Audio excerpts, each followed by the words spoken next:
Good morning, CafreEquine. Thanks very much to Rachel Nanan and Steph Wood for inviting me to give this talk. Now, while I live in Ireland, unfortunately I couldn't make it there today as I'm currently on a European tour presenting on the horse tech opportunities to leading owners and trainers, and I haven't been able to make it back. Fortunately, we've got great technology in our pockets, so I've recorded this video and posted it to YouTube, and it'll be online. I'll be online. So after my talk, you can grab me on Twitter, or you can visit the Horse Tech Conference website and contact me via that with any questions or ideas. So I'm David Doherty, and I've been involved in putting the latest technology, medical sensors on elite racing animals for over 30 years now, and I'm actually really obsessed with helping others appreciate the opportunities we have to innovate with technology more effectively and more ethically if we develop what I term a horse-first approach to innovation. Of course, to the questions, it's all obvious because, the horse first, because we're prioritising nearly everything we do when we wake up in the morning to when we're going to bed. But for the rest of the world, most people today don't have a personal day-to-day relationship with the horse because of, obviously, the combustion engine. Unlike our grandparents or our parents who practically grew up, lived with them the whole time, and they don't appreciate our rich, intertwined cultures. Technology is so often abused by society, and this is so obvious if you work in medicine and you're trying to pick up the pieces. I've lectured at the Royal College of Psychiatrists in the UK on the topic of use of technology, and I know well that most leading psychiatrists believe that the whole internet is itself a failed project and we're going to have to ban it and somehow start again because of the huge dysfunction it's brought to our civilizations. Now, perhaps that's why governments are enabling huge data breaches and financial scams to build up a level of disdain for the internet. Perhaps that's why society has left children to, if you're not scared by this stuff, it's basically because you don't have enough information about it yet. And, we can see a lot of things. But essentially, if you're just being protected from it if you don't know how bad this situation is. But what I really want to talk about is that there are really good ways of using technology, and I want to talk about how the equine industry can help us learn more about the art and the science of our relationships with the animal kingdom, which are really key to understanding some of the challenges facing humanity today. This time last year I started and ran a conference at the Royal Veterinary College in London. It was called the Horse Tech Conference, so it's clear what it was all about. And we had panel speakers, including some of the smartest minds in the world of technology and leading professors of equine medicine. The event was live streamed and it's free of charge, and you can watch all the talks on YouTube for free. We had people like from Silicon Valley, Philip Kahn, the inventor of the camera phone. So we really had some really different flavours, and then the leading professors of equine medicine, which just are the pinnacle of doing work in regenerative medicine. So really exciting space. And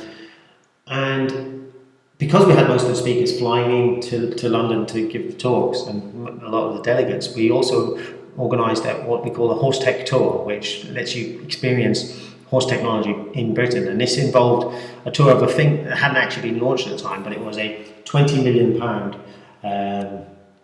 CURT system, a racehorse pre-training system. Think of it like a big roller coaster, but about 1.5 kilometres long, but made for young racehorses. Stunning technology designed to reduce the pre-training injury loss rates and develop healthier young horses without giving them back injuries, etc. But this shows you the extent people will innovate with technology to get outcomes. And when you really understand what this is doing, the ambulatory monitoring opportunities this technology facilitates, you start realising, if a Formula One team was to get into the horse racing industry, it would probably build one of these before it bought any horses. And that's quite a fascinating insight. So audiences from around the world engage with us because we use technology and made this available on a free live stream. And as a result of that, we were invited to produce the event at the Dubai International Horse Fair in March, which is the Middle East's biggest equestrian event. On St Patrick's Day, as guests of the Dubai royal family, facilitated by the very generous Dubai Sports Council. And feedback from these events is really highlighting a major need for comprehensive market report on the global horse tech industry to help coordinate things, really. Major consulting firms produce really expensive analytic reports for the human health tech market, And they're a very useful resource for the sharing of best practice and make an invaluable contribution because they drive awareness and investment into innovative practices. Unfortunately, the horse tech market is much smaller in the actual size. It's pretty much the equine medicine industry is dwarfed by just even the human health tech conference industry. And few of the people who work in it would be prepared to pay for a copy of a report because obviously we've all got our horses to spend our money on. So we thought, look, we've got all these people coming together for the event. Why not collaborate with them all, bring them together to show these innovators, showcase their work and understandings and experiences, and produce a comprehensive free report that could be then widely distributed and shared for free. So we managed to pull that off, and that report is now published. It's a 220-page report.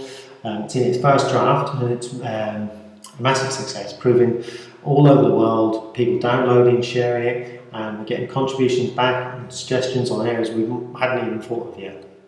So what I'm going to try and do with this talk today is give you a quick summary of the entire report, an exciting tech that you'll learn more about by downloading and reading it.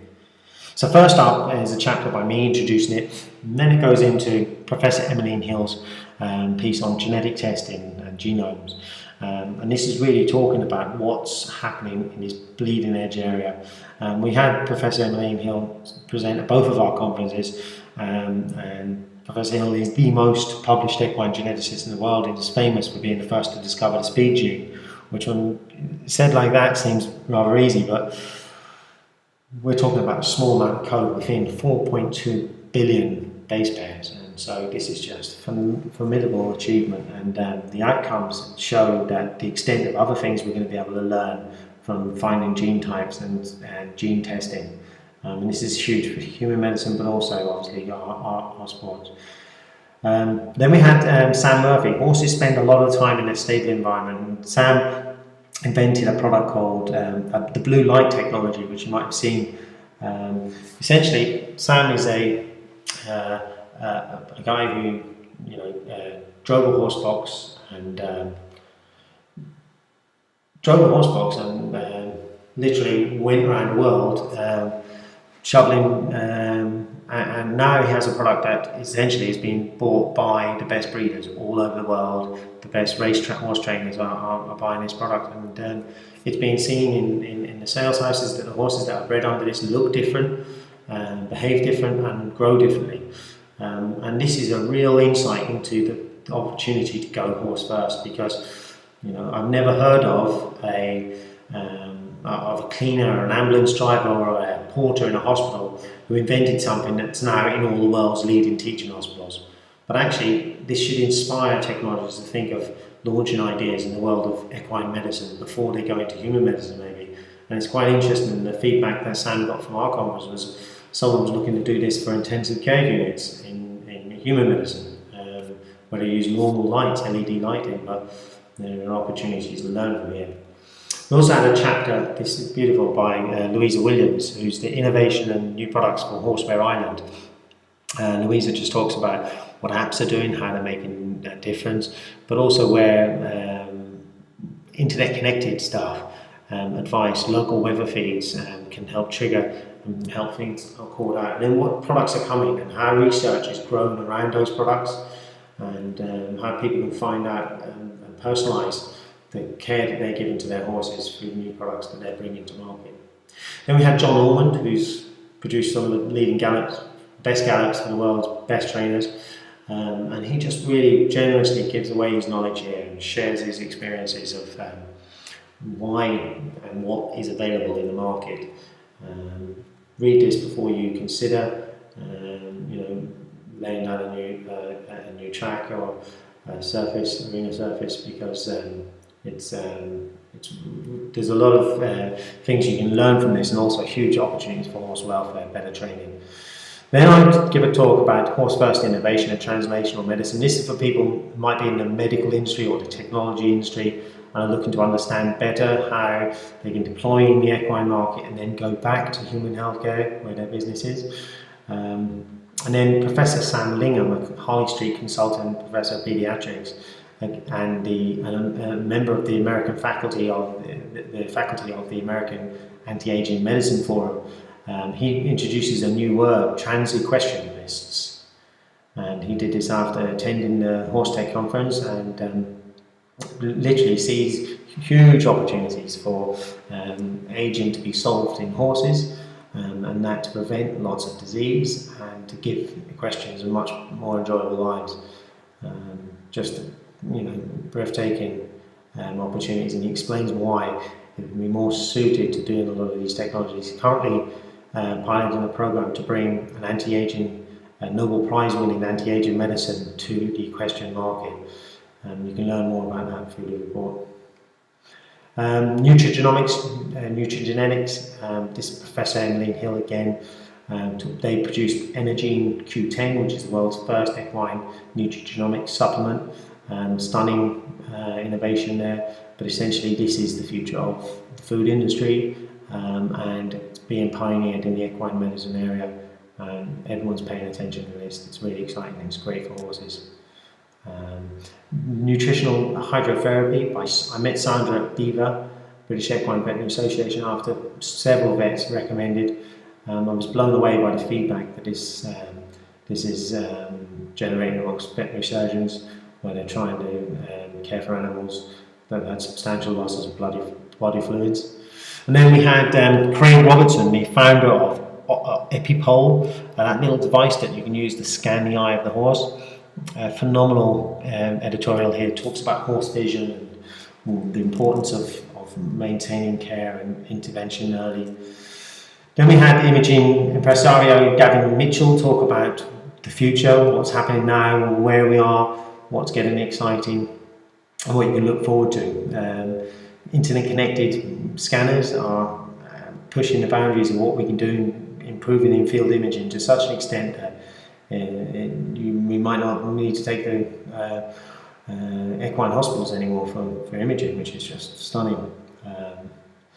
Also, we managed to get one of my favourite journalists, Fran Rioga, to provide a whole summary of all the innovations in the world of hoof care.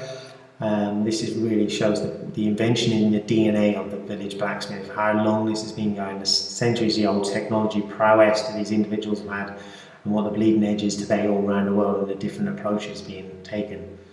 Then we had a nice psychology piece by Kerry Thomas, the founder of THD Bloodstock, talking about how you can understand herd mentality and value that can give you.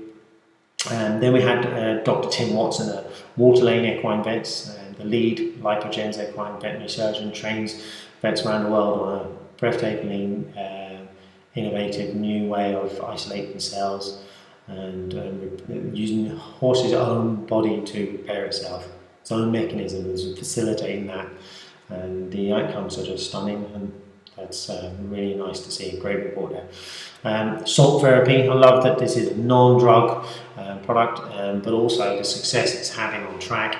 Out in Dubai, Richard he invented this patented equine salt therapy, and he installed a spa for the royal family's favourite endurance horses.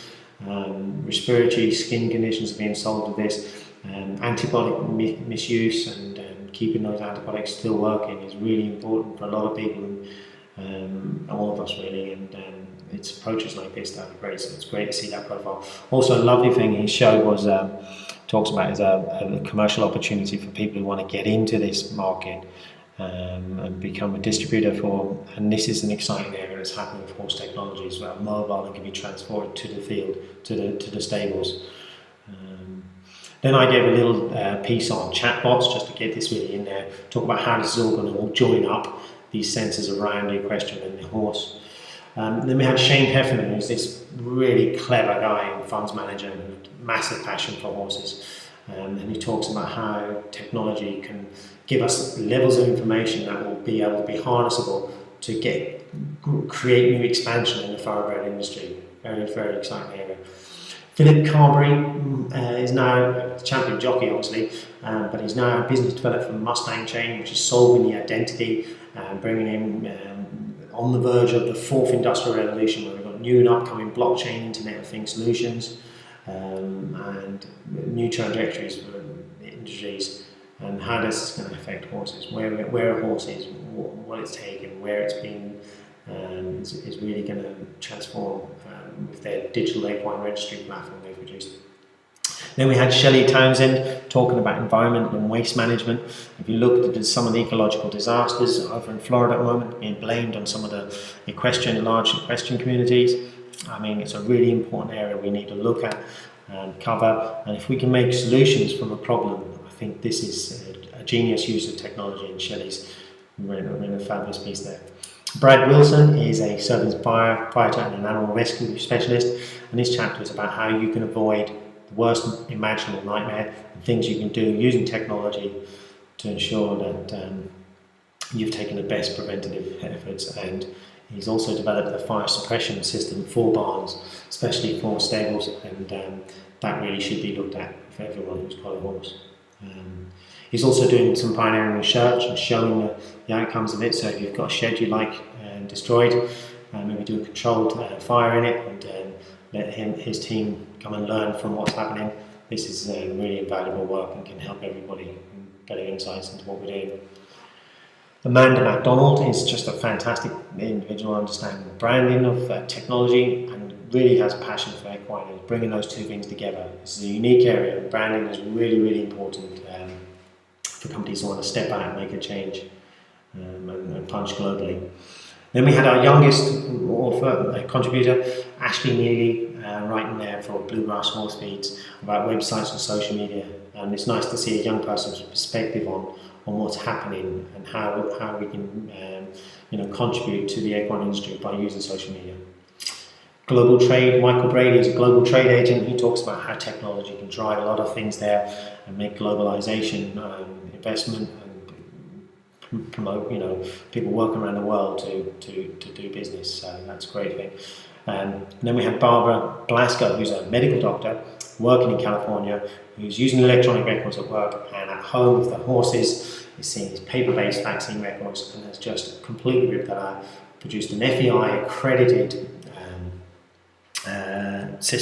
electronic system called Electronic Vet, which just does away with all that paper stuff, that binder that you have to take with you to competitions and to stables, and replaced it all with something that's digitally recorded and housed.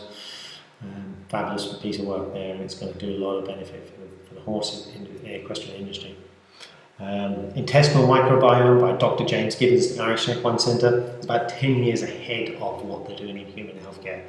The microbiome there is just currently waking up to the opportunities to treat that.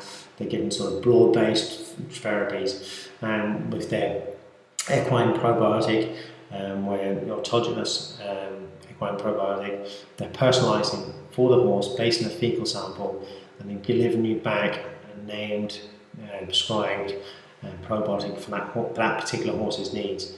I think that's just absolutely groundbreaking. So it's great to see him contributing a piece there. And then aftercare, this is the last chapter, and it's by Keith Johnson, who's president of Anto. And you wouldn't really associate with, these companies that produce the totalizer, the gaming technology, the wagering market, the technology behind that. But they've introduced a product that was proposed, an idea conceived by PETA, the People for the Ethical Treatment of Animals, as a way of generating ongoing income for the thoroughbred aftercare alliance, so that they can fund those invaluable services that they're providing for thoroughbreds when they retire from racing. And this is as simple as the kiosk just offering to let someone who's won a bet to donate some money. And it seems like it might be, and as it goes to mobile, it seems it will be the most successful way of generating funds for this all-important area of the racing industry. And I think it's going to really fuel a lot of new equestrian industries, and I really want to see that adopted worldwide, and it's so cool to see it in our report.